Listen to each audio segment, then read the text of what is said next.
We have before us the opportunity to forge for ourselves and for future generations a new world order, a world where the rule of law, not the law of the jungle, governs the conduct of nations. When we are successful, and we will be, we have a real chance at this new world order, an order in which a credible United Nations can use its peacekeeping role to fulfill the promise and vision of the UN's founders. Whatever happened to the love between the women and children? Whatever happened to the warriors in our village? Protecting our community, immunity is unity. Feeling like the prophecy illogically in broken terminology. Determined by irrational decisions is a mockery. Philosophically, metaphysically, killing me. I'm on the edge, about to break down. A nuclear destruction, I'm on a meltdown. I hear the hunger cry of the world. It makes me wonder why the government lies, said they care about the hunger. A million protests couldn't change a government mind. Forget about their promises, infected with their lies. But who am I? Foolish guy when every day another you claims his life by suicide. Feels like we're stuck in the cycle. Media flips it around, makes us look like some psychos. Thing is that that's where we get our strength, is our land. It's from our land, because we are the land. When this bill, what it does is it's pushing our people to be more impoverished, and because of that, it's forcing our people off to go away from their area, go into the cities, urbanize us, and we abandon the land. My skin red, I bleed red, I'm seeing red. I'm praying for my people out there who ain't seen it yet. My name is Adam Dean. Today we are here to rally against Bill C-27. I have here with me Shannon Houle, Chief Wallace Fox, and Don Murray. And they will be speaking on the issues about the Transparency Act. You can lock us in jail and throw away the key. Take away my rights, but you ain't stopping me. To me, what it is another tactic from the federal government of their strong-arm tactics and control, power and control over the indigenous people, and its infringement of our inherent right to govern ourselves. And it's a violation, it's an illegal legislation that was passed by their government and affecting their laws amongst our people also. For example, the Privacy Act, it contravenes a number of sections of their laws, and our people have the inherent right to govern themselves here. Since time immemorial, before the Western civilization, before contact, we never relinquished any of that. It's the systems that were imposed upon us today that have brought us this far, with the dependency syndrome that I call it, system that was created, enacted by the Indian Act. And I've said this over and over again, that no one at the time of treaty told our chiefs, our spiritual leaders, our warriors that there was a legislation called Indian Act that was going to eradicate and destroy every piece of the treaty promise that was entered into by the Crown and our ancestors.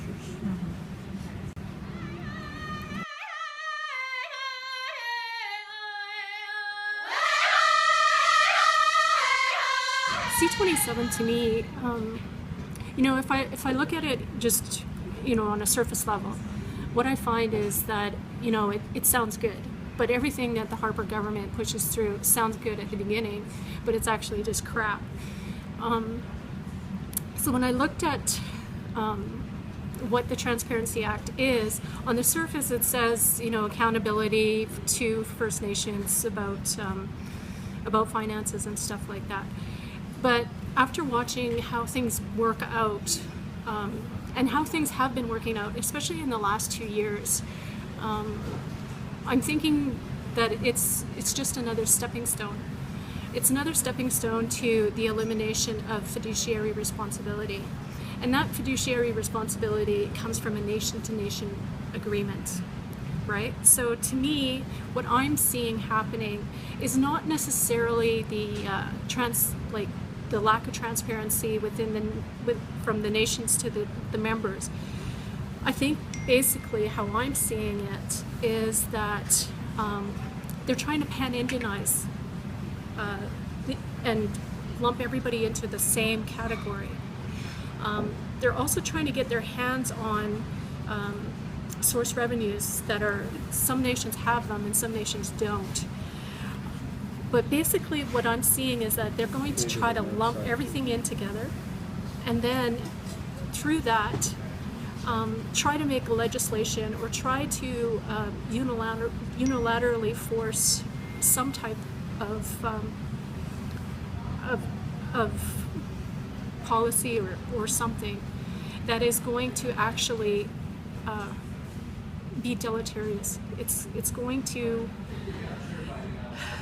put nations in situations where, because this nation right here is rich, they can afford this and this, but then there's this other nation over here that's going to have to borrow money or sell lands to be able to meet the same needs that this nation is. And because everything is always pan-Indianized, everything's always put within this this box that we're all the same, that it's going to, in the end, actually create bigger problems, because it's not about transparency, it's about accessing the land and the resources and making sure that nations are forced into agreements that that will put those things in jeopardy.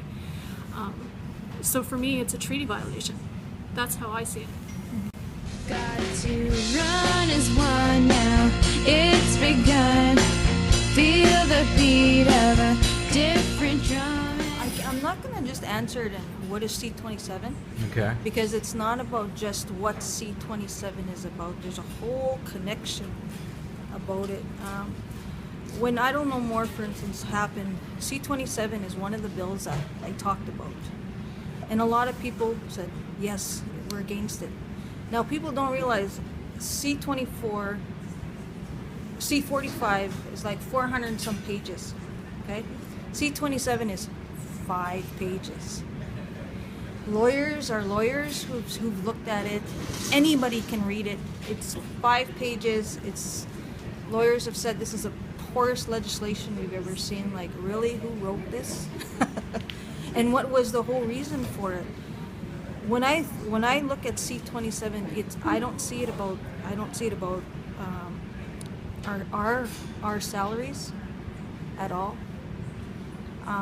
As much as they're trying to capitalize on salaries, because that's their divide and conquer tactic.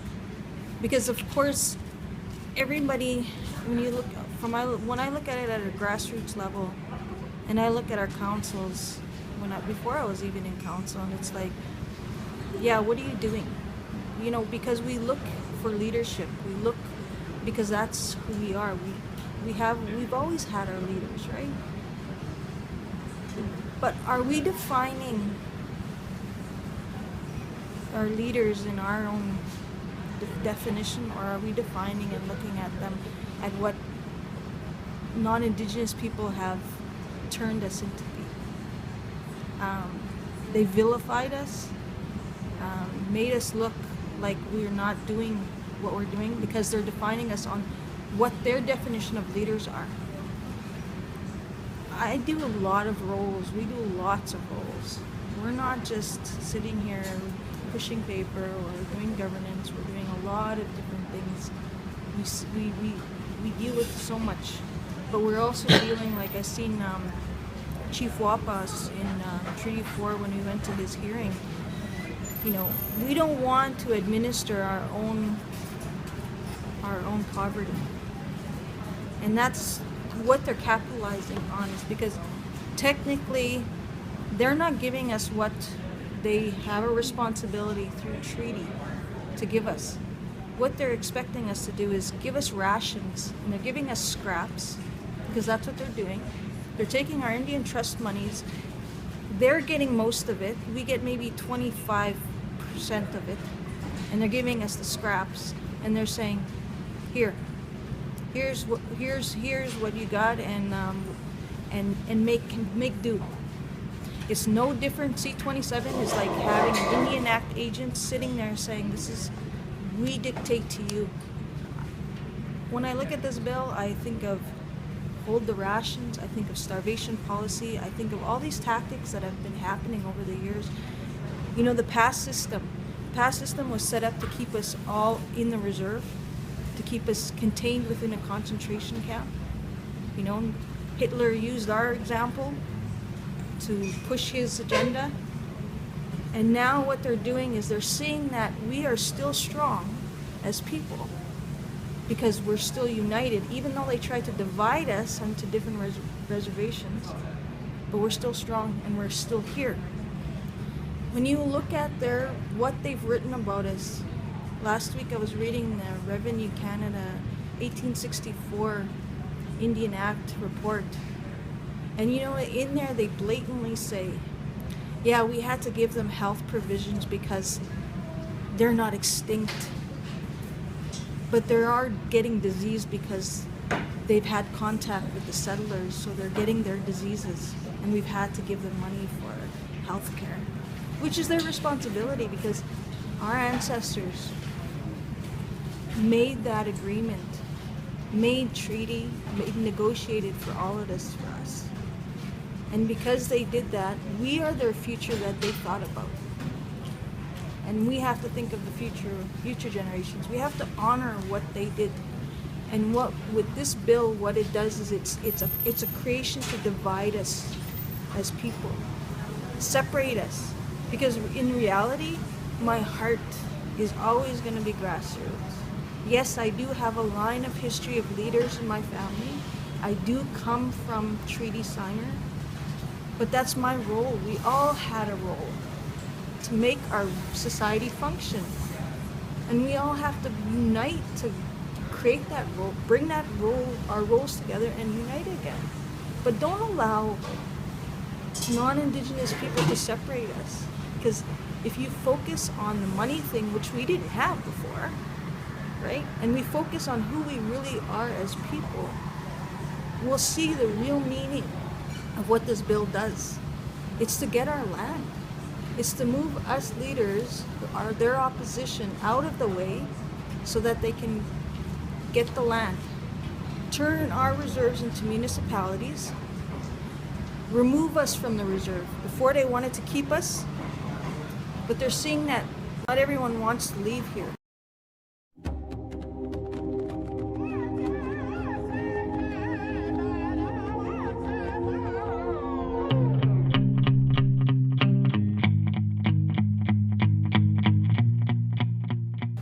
Okay, so I guess what I wanted to ask also is how do we get other people involved in our communities at home?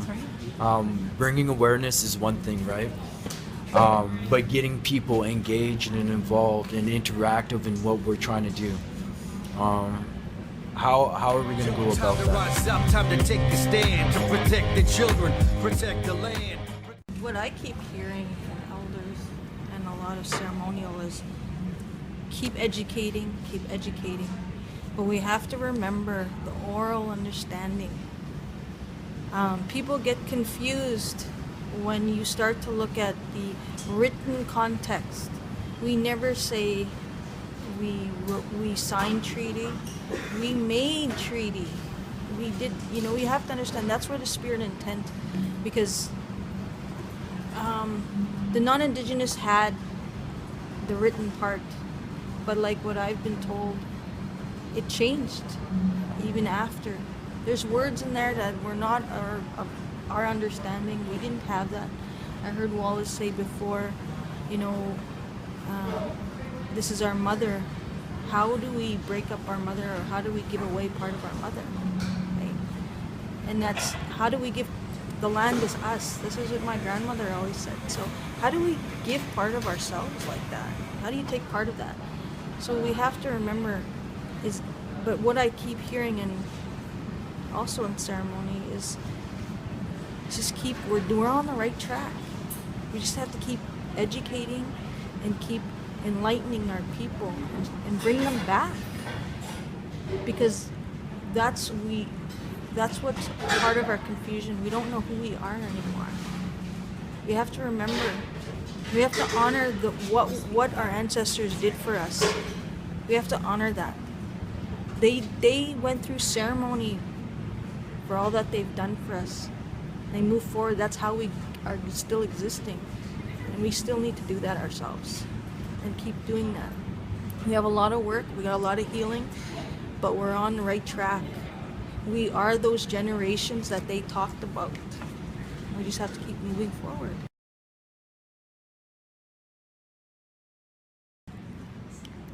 For me, it's all about spirit, prayer. That's how we continue this. Simple as that. It's about prayer. The old people always told us our lives are not ours, we are lent these lives. We need to acknowledge the Creator as our ancestors have always acknowledged them. Even at the time of treaty. That's why my understanding how the old man told me this. Nehiawak. Nehiawak. All the different linguistics groups. Nehiawak. What does that mean? In Cree, Neo. Neo. Put those two words together. Nehiawak. We are made of 4 elements. In the beginning is how Muslim told me. We are made from the earth. Grass grows. We are, anything that's alive on earth needs water to live. So Creator put the water in our systems. We also need the air, oxygen. That's 3 elements. And the last element he took the fire from the sun and he put it in our hearts. That's why our bodies are hot inside. That's why there's water inside. That's why we need oxygen. And we come from the earth. Nehiawak, people of the land. We are the treaty. We are that spirit.